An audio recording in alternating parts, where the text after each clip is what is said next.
All right, AP CSP students, let's do this. If you're getting ready for that exam, you are in exactly the right spot. We're about to do a super fast, laser-focused review to help you totally crack the code on those tough algorithm questions. Okay, let's jump right in. So, let's start with the big one, right? The question that's probably been nagging you. How in the world do you solve any programming problem they could possibly throw at you on this exam? I know it can feel like a lot, but trust me, there's a system. There's a toolkit that works for every single one. And this right here, this is the absolute heart of that system.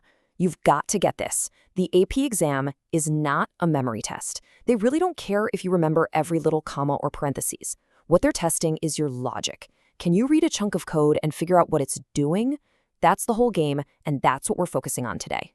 Okay, so first up in our toolkit, the algorithm. Seriously, just think of it like a recipe for baking a cake or the blueprint for a building. It's the step-by-step plan you make before you even think about writing code. It's the foundation for everything. So what does that actually mean, finite step-by-step? Well, it means the steps have to be crystal clear, no room for guessing. And this is huge. It has to end. An algorithm that just runs forever and ever? Yeah, that's not an algorithm, my friend. That's a bug. And this basically boils it down to 3 key rules every real algorithm has to play by. 1, it's got to be sequenced. The order of the steps matters a lot. 2, it's got to be deterministic. That's just a fancy way of saying if you put the same stuff in, you'll get the exact same stuff out, every single time. No surprises. And 3, like we just said, it has to be finite. It's got to stop. No infinite loops, please. It has to finish and give you an answer. All right, so we've got our plan, our algorithm. But a plan is useless if you can't remember stuff or make choices along the way, right? So let's add the next tools to our belt, variables and conditionals. Okay, hang on, stop. Look at this. This little arrow is probably the single most important piece of notation on the entire exam. You have to burn this into your brain. It does not mean equals. It means gets or is assigned.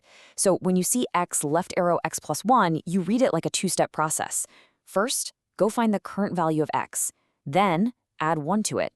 And finally, take that new result and store it back in the x box, completely replacing whatever was there before. And here's a perfect example of why that's so critical. Let's trace this together, step by step. First line, x equals 5. Okay, easy enough. The value in the x box is now 5. Next line, x equals x plus 2. Remember the rule, get the current value of x, which is 5.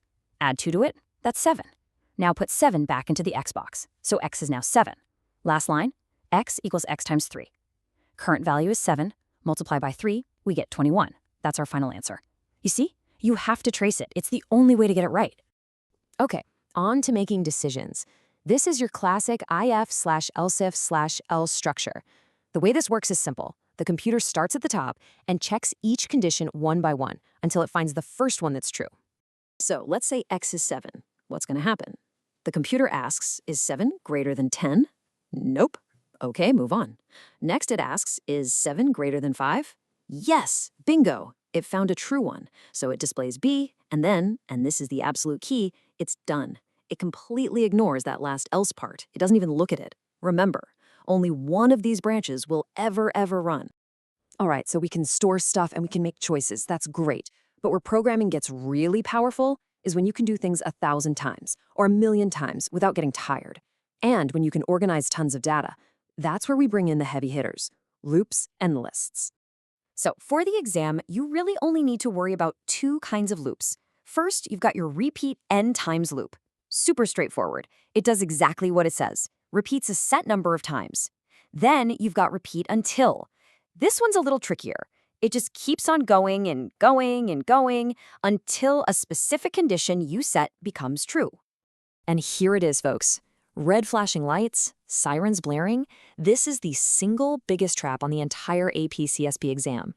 I cannot say this enough times, repeat until it runs while the condition is false. The second, the very instant that condition becomes true, the loop stops. It's over.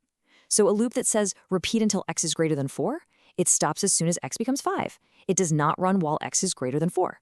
Please, please, please don't get that backwards. Okay, let's switch gears to lists. And here's another one of those AP-specific rules you just have to know. If you've programmed in Python or Java, you might be used to lists starting at index 0. Well, forget that. For the AP exam, all lists are 1-based. The first item is at index 1, period. So for this list here, nums, if you want the first item, you ask for nums 1, which is 2. The fourth item is at nums 4, which is 8. 1-based indexing, got it? And this right here is probably the most common pattern you'll see with lists. It's called a traversal.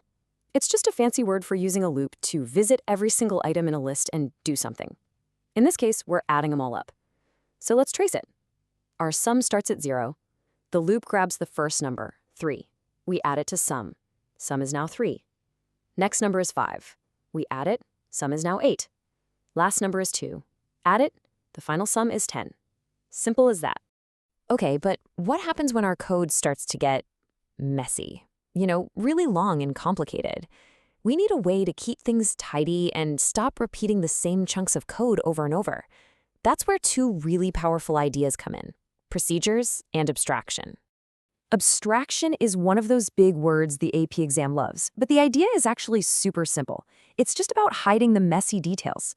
Think about driving a car. When you turn the steering wheel, you don't need to know about the rack and pinion gears and the power steering fluid, right? You just know turn wheel, car turns. That's abstraction. Same with code. When you call a procedure like draw square function, you don't need to know how it draws the square. You just trust that it works. It's what lets us build really big, complex programs out of small, simple pieces. Okay, we've got all the pieces of our toolkit assembled.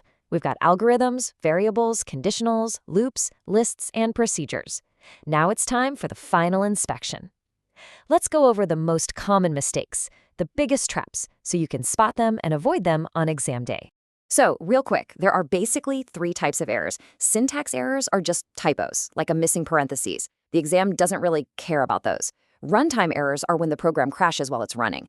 But the big one, the one you really have to watch out for, is the logic error. This is the sneaky one. The code runs without a hitch, no crashes, no error messages. It just gives you the wrong answer. And that's exactly what these test questions are designed to trick you into. So here it is, your final cheat sheet of what not to do. I call these the 4 horsemen of the AP-opocalypse, because they're where students lose the most points. Number 1, messing up that repeat until logic. Number 2, forgetting that lists start at index 1. Number 3, getting lazy and not tracing your variables step by step. And number 4, just plain misreading a greater than as a less than. Seriously, if you can avoid these 4 pitfalls, you are going to be in fantastic shape. All right, time for the final challenge. Let's put everything we've learned together. Here is a classic AP-style question. It's got a list, a loop, an if statement, and that mod operator. So take a second, look at it. We start count at 0, we loop through each number in the list nums. And if that number mod 2 is 0, which is just a fancy way of saying if the number is even, we add 1 to our count. Go ahead, pause, and see if you can trace it and figure out what gets displayed at the end. Okay, you ready? Let's trace it together. The loop starts. First number it grabs is 1. Is 1 mod 2 equal to 0? No, so we do nothing. Count is still 0. Back to the top of the loop. Next number is 2. Is 2 mod 2 equal to 0? Yes, it is. 2 is even, so we increment count. Count is now 1. Back to the top. Last number is 3. Is 3 mod 2 equal to 0? Nope. Count stays at 1. And we're out of numbers. The loop is finished. So what do we display? The final value of count, which is 1. You see? All that code, all those symbols, it was just a fancy way of counting how many even numbers were in the list. Once you break it down and trace it, what looks super complicated at first becomes really, really simple. And that's really the big takeaway here. It boils down to this.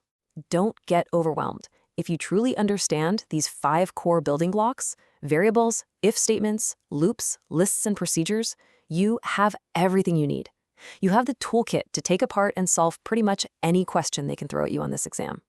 You've absolutely got this.